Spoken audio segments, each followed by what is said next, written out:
I'm Jared, if you haven't met me yet. This is Paul, the owner of Advanced Performance Training. Nick, one of our other strength coaches.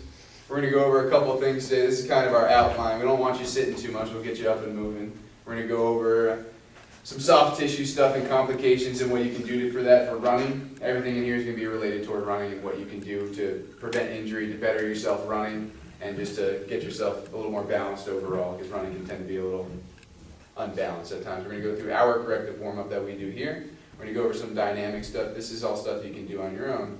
And we actually developed a specific U-in-motion warm-up that you guys can do. It takes about 2 minutes before you go on a run. So that'll help you get moving before you get up and moving. Okay?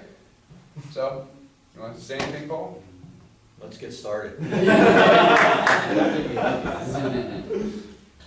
One of the things, thank you for coming. I'm going to say that again. As I was saying to Joe and Dr. Barr, this is something where I've lived in town since 1998. I moved here. I was with the Somerset Patriots from day one.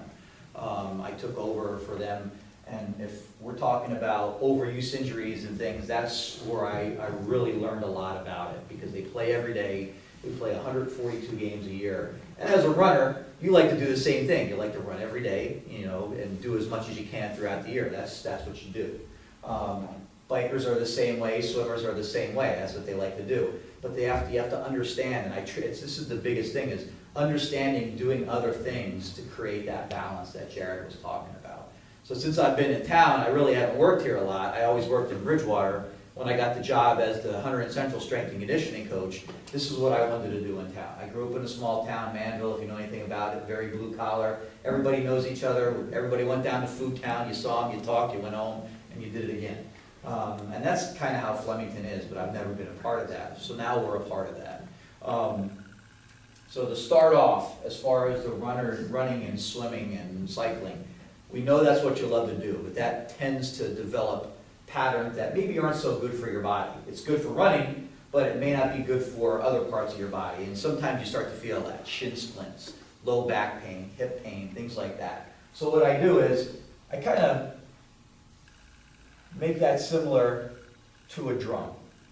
If you think about how a drum is and how the drum works, it has tension, if you see, all around the drum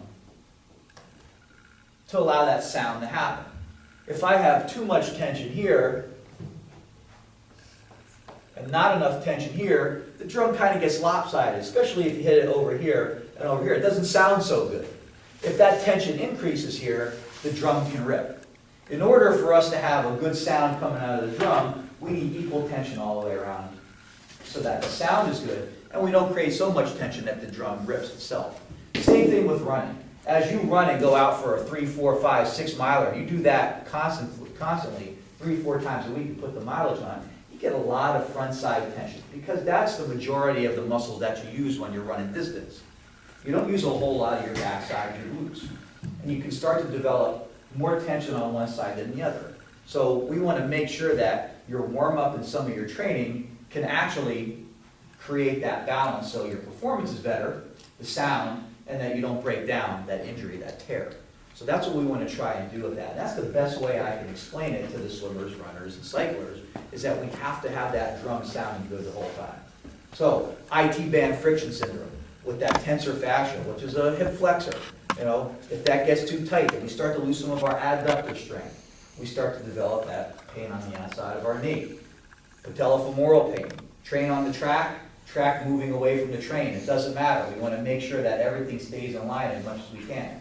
When I talk about the patella, that's the train, and then your femur is the track. So either the femur can rotate too much, or the patella can get pulled off the track. Either one. Again, we want to make sure that that stays as equal as possible. And then backside. We want to make sure your backside is as strong as possible. So the exercises that we're going to do are going to start working towards that. And it all starts with that tension. So how can we fix it? Well, we can do soft tissue work. And then again, as we talk through this, we're going to talk for about 15 minutes, and then we're going to actually do the whole thing real time. Okay? So it starts with soft tissue. If you've never seen a foam roller before, you can see them over there. You can buy them. Now you can actually buy them at Walmart. Everybody has them. Walmart, wherever. They help to actually break down some of the trigger points or the active points in your body that you create throughout the day, throughout the week, throughout the month. And you'll know it. As soon as you get on the foam roller, you'll roll on it a little bit, you say, oh, holy cow, there's a spot. And for most runners that I find, it's gonna be right down the side, right here. Some low back issues, because again, it's always kind of hunched over like that a little bit, so they're creating that tension there, and their low back's getting a little bit sore. So we really want to work on the hips a little bit when we're doing the foam roller. Calves, if you're a toe runner, a little bit more, and not a heel toe runner, your calves may be a little bit tight, we can address that with the foam roller as well. So if you don't have one, I suggest that you maybe do get one. They sell them in smaller pieces, but the best buy is this, and if you need to, you can cut them up into 3 different foam rollers. If you buy one foam roller, it's actually more expensive when they're the small ones than buying one of these and chopping it up into 3. Or you can make a small one and keep a bigger one. So we use these every day in our warm-ups. I use them at the high school every day in our warm-ups. We make sure that the kids are balanced as possible before we start to exercise. And once we do that, we get into our flexibility and our corrective stuff. And that's what Jared's going to start to talk about too. So after this, we move on. Go ahead. So for our corrective warm-up, we do a 7 exercise, usually 7 exercises that we go through just to get yourself going. I'm going to have Paul demonstrate real quick as I talk us through it. And it's designed to actually, designed around the functional movement screen, which is a 7 exercise, a 7 movement test that gives us a numerical score as to where you're balanced or not balanced in your body. So this alone, this warm-up alone, gets us going toward balancing our body. So you do this every day, you'll become better, no matter what sport you do. Okay, so we normally start with activation. He's going to get his feet shoulder width apart. He's going to take his hands between his knees. He's going to squeeze as hard as he can. He's going to pull his hands apart. His back is flat, his butt's back, and his head and chest is up. He's going to squeeze as hard as he can. He's going to forward and backward 5 times. Notice his feet are staying flat on the ground. We'll get you up and do it. Just exciting. Then he's going to go side to side. As he goes side to side, you notice the foot is actually doing an inversion and an eversion. So now we get our hips, our ankles, and our knees all moving at the same time. When he's down there, he's going to throw some circles in each direction.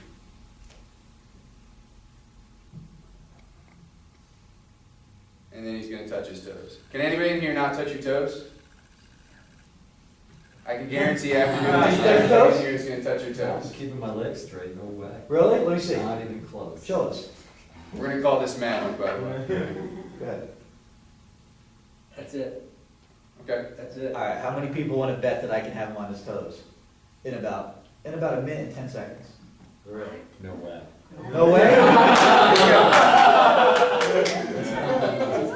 want to see that. I want to see He's this. doing you again. I'm hoping he's right. Oh, there's no hope.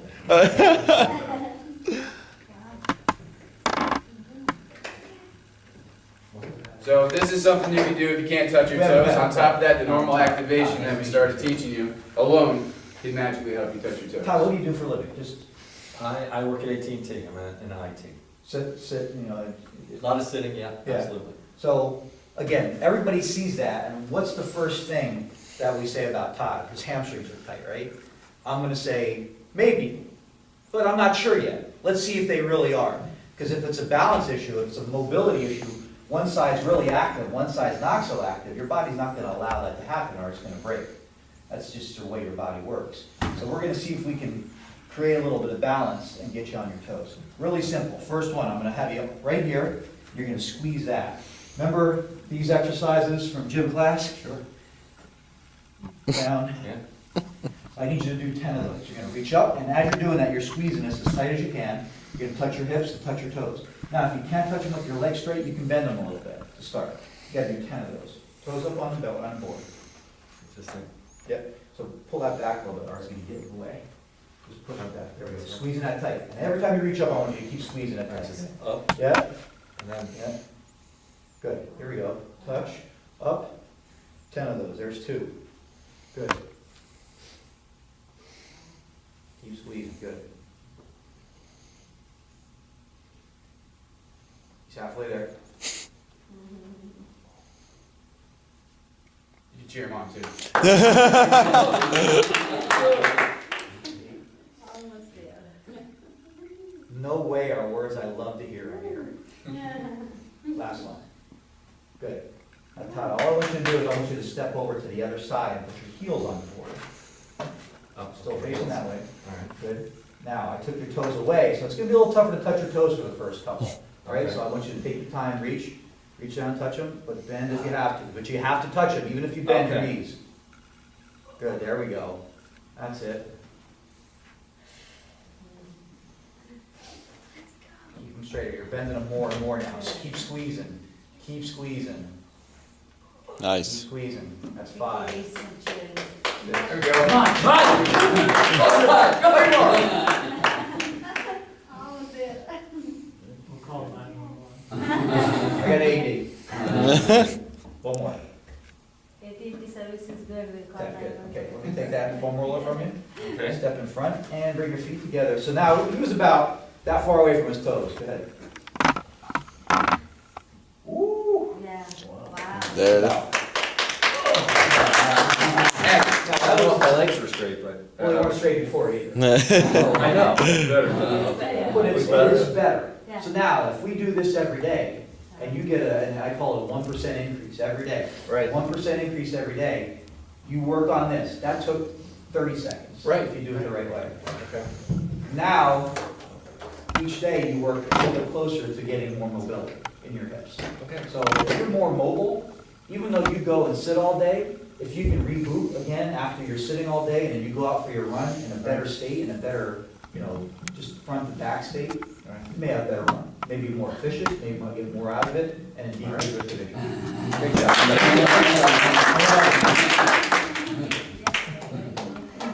I like it. All right, so let's hop back into our warm-up. So Paul, come on over here. The next thing he's gonna do is the exact opposite of what he was doing before. He's gonna press inward, he's not gonna let his knees collapse, and he's gonna do the same thing, forward, backward, side to side in circles. Now, he's pushing hard, he's just not letting his knees collapse. Same thing with the feet, they're always gonna stay flat on the ground for a plantar dorsi and inversion eversion. Okay, once he's done there, we'll have him touch his toes one more time, and we're gonna go down on our bellies. Anytime you do a plank, you set up like this. You put your elbows underneath your shoulders, you put your palms flat on the ground. The next step is he's going to lock his knees, so he's going to squeeze these muscles right here. He's going to lift his hips up. And the last step, believe it or not, he's going to squeeze his cheeks, not the ones on his face. So we'll have him hold there for about 20 seconds. And you guys are all going to do this, so you'll feel how it feels. After that, we go side plank. So he's going to move over, same exact setup. Elbow underneath his shoulder, palm flat on the ground. He's going to stack his feet. Other hand is on his belly button or his chest, and he's going to lift his hips up. And you're looking for a straight line from his shoulder to his heel. We'll do 20 seconds on each side there as well. Now, if that's difficult for you, you can put this foot in front, you can go down to your calf, or if you need to, you can put this hand right here. So you can make adjustments if that's difficult. What we can't have is we can't have this. Hips have to be up. Okay. Once we're done with our planks, we flip over onto our backside, and we do a single leg bridge. Now, let me grab my... When you guys are doing these, I'm going to be bouncing around, and this is going to be your worst enemy, because I'm not going to let this fall off. If that falls off, we're all starting over. Now he's going to push through his heel on the ground foot. This is going to stay up as high as he can, and he's going to lift his hips as high as he can. He's going to hold for 2 seconds and come down. We're going to do 8 on each side there. So right now, this is working on your posterior side strength, your butt strength. At the same time, he has an active straight leg raise going, so it's working on his hamstring flexibility as well. When we're done there, we do leg drops. So he puts both legs up in the air. Same thing. He should be able to balance something up here. His head's not on the ground, hands not underneath his butt, pulling his toes up toward his shins. And he does opposites. He goes right, then left, then right, then left. 8 on each side. We usually finish up with a pretzel stretch, but for today, I think that's where we're going to leave it. We'll do some mini band walking after that. I'll take you through that as we do it. And we're also going to do some hip kicks. So we'll bring you through that as we go. We don't have to demonstrate that right now. Any questions so far? Good. The last one seemed harder. It's easier than you think. I think you'll be able, it's difficult, but it's easier than you think. You'll be able to do it. And again, this is all leading toward balancing the body before you even go out for your run. So we understand that if you're out on a dirt course or something, you don't want to lay down, you don't want to do this stuff. This is stuff you can do on your own time. If you do strength training or if you come here or whatever in the future, this is what you'll be doing. So on top of that, we developed the U in Motion warm-up. Okay, so we're going to take you through this real quick too.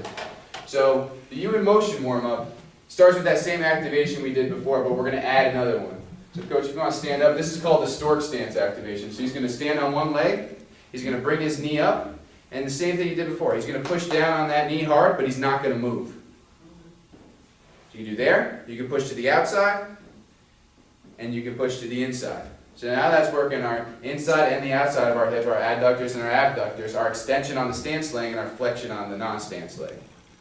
So that's your activation. We have our normal one, we have our stork stance. From there, we'll go through a lunge matrix, okay? The lunge matrix is composed of, and I'll take you through it, a bunch of lunging and different turning.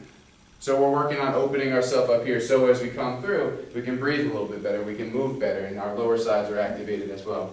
From there, we're going to ankle moves. Coach, if you want to talk about those, this is to help your shin splints. Absolutely. If we don't have functional dorsiflexion is how the toe goes up towards the shin while you keep your heel down. If we don't have that, your body's, again, it's going to do it. It's going to get it done. It's going to start to roll in a little bit. And you'll see that a lot with some of our athletes who can't squat. If their ankles are their limiting factor, as they go down, their knees will go in. It's not so much a lot of times because their hips aren't strong enough, it's because their ankles can't do this. If you look at Middle Eastern countries, everybody talks about the knees going over the toes are bad. Well, if your heels stay on the ground and my knees go over my toes, that's not such a bad position right there because my butt's back. But if I do this, now what happened? I took all the weight off my backside, made it all front side dominant. We talk about the train on the track, now the train isn't so happy. So if we can sit down there and do this, I don't care if my knees go over a little bit, I'm in good position. That's good ankle motion. So what we want to do is we want to make sure we maintain that. All you need is a wall, a tree, something. You want to get about a half a foot away from the wall and keeping your heel down, you just want to try and drive that knee towards the wall. And it's like a pump handle. It's up and down. This isn't a stretch. This is a down and up. This is a mobility drill.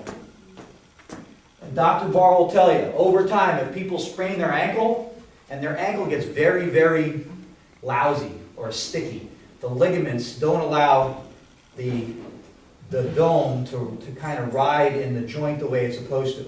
And then over time, that'll kind of get stuck there because the ligament won't allow that motion to happen. We need this to slide back a little bit so that ankle will ride in that groove the way it's supposed to. All I'm doing with this is I'm mobilizing those ligaments a little bit if they're nasty. And Jared, you can see with Jared. Jared sprained one ankle pretty bad throughout his career. You can see a difference in the mobility in his ankles. And if you watch my left foot, that's as far as I can go, and my heel starts coming, and it hurts. If I do it on this side, I'm good. I can go all the way to the wall. So you can see in yourself, if you had one side that you've hurt over the other side, you can play with it. And over time, that gets better. I don't do these often. But over time, they get a little bit better, a little bit stronger. You guys ready to get up? Yahoo! Let's get, we're going to go through exactly what we talked about. We want you to feel it for yourselves. Okay, so we're actually going to take all these boxes, let's get them out of here. I'll take the benches. We're going to put them right over by Coach over there. You can leave the tire, I'll handle that. Just trying to pick it up. That's a part of the exercise. Let's do the practice. I'll take that.